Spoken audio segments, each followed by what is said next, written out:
Isa. Tugin na yata ako dyan ah.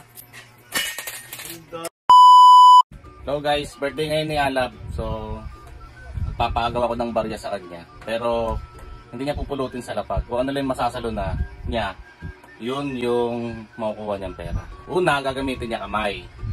Kamay lang muna. May stage yan, kamay. Tapos, pangalawa, gagamit siya ng bagay na yun, na makakatulong sa kanya para makasalo siya ng marami. Ito yung barya nito.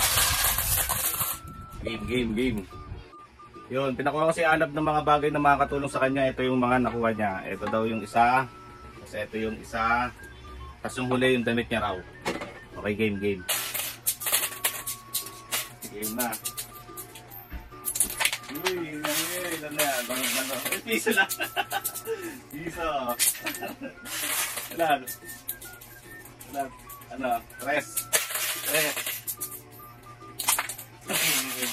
Oh, last na to sa kamay ha.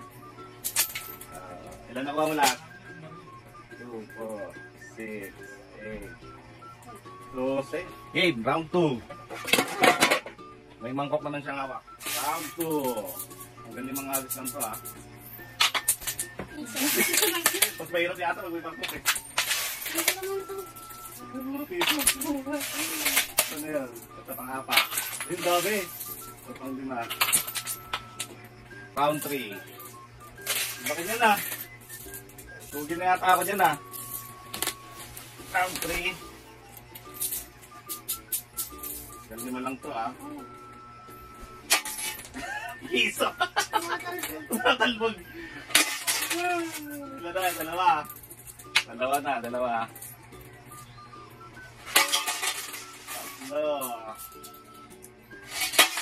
Apat. Last.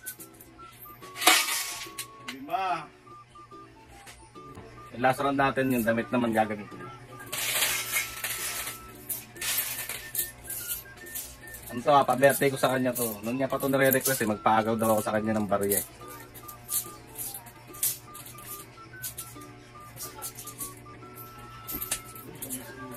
Isa, sabi nun ah.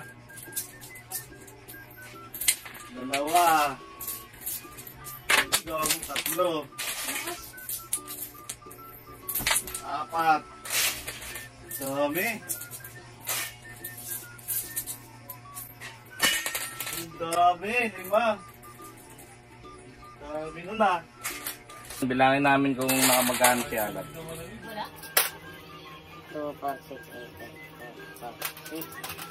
8, 40. 2, 4, 6, 8, 10. 2, 4, 6, 8, 10.